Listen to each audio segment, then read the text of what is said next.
Hi, I'm Laksh. I talk and write about leadership for the 21st century. Let's talk about MrBeast. If you think that he's just another YouTuber, you're mistaken. In my opinion, he's an entrepreneur, philanthropist, and more importantly, a 21st century leader. Let me explain that with a case study. As he was growing his YouTube presence, Jimmy, MrBeast, realized that only a small percentage of the world's population speaks English. So he started dubbing his videos. In a recent interview with Joe Rogan, MrBeast was asked how he's able to trust the translation of his videos into so many different languages. But his response to that question blew my mind. Here, let's listen to it together.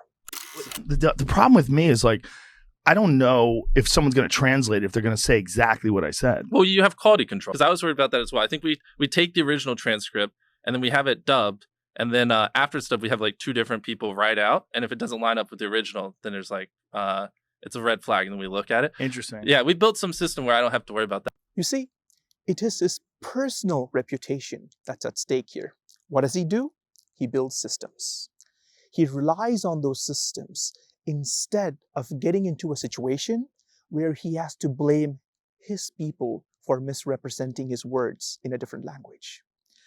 The biggest advantage of the system is that it now frees up his time to do more creative work and not worry about being misrepresented during translation.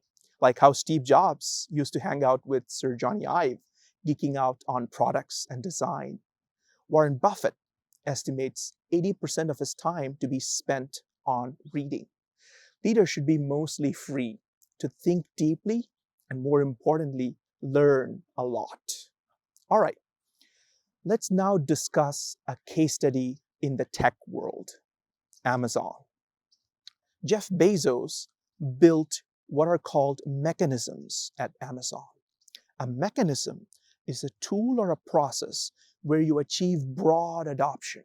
And more importantly, it's periodically reviewed to see if it is doing its intended job, given what's changed over time and if it can be improved.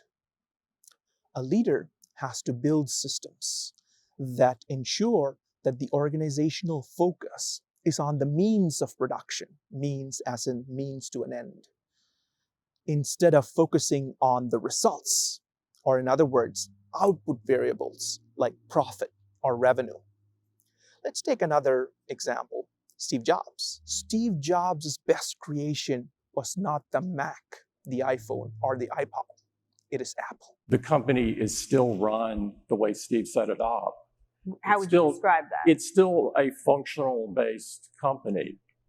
We don't have these many P&Ls in that where people fight about what costs are allocated to which P&L and those sorts of things. We have one for the company.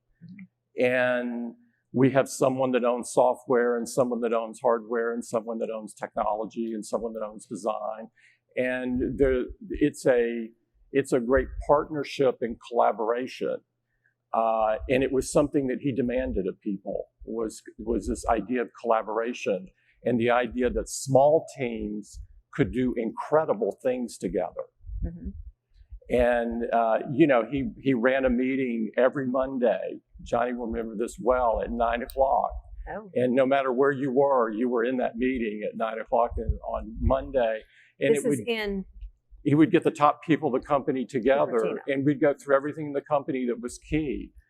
We still run that same meeting on that same day at that same time. Mm-hmm. And so a lot of the things that he brought that aren't talked about very much, they live on in terms of the principles and so forth that he utilized. Mm-hmm. Well, he was always on that Apple should make the best products, not the most.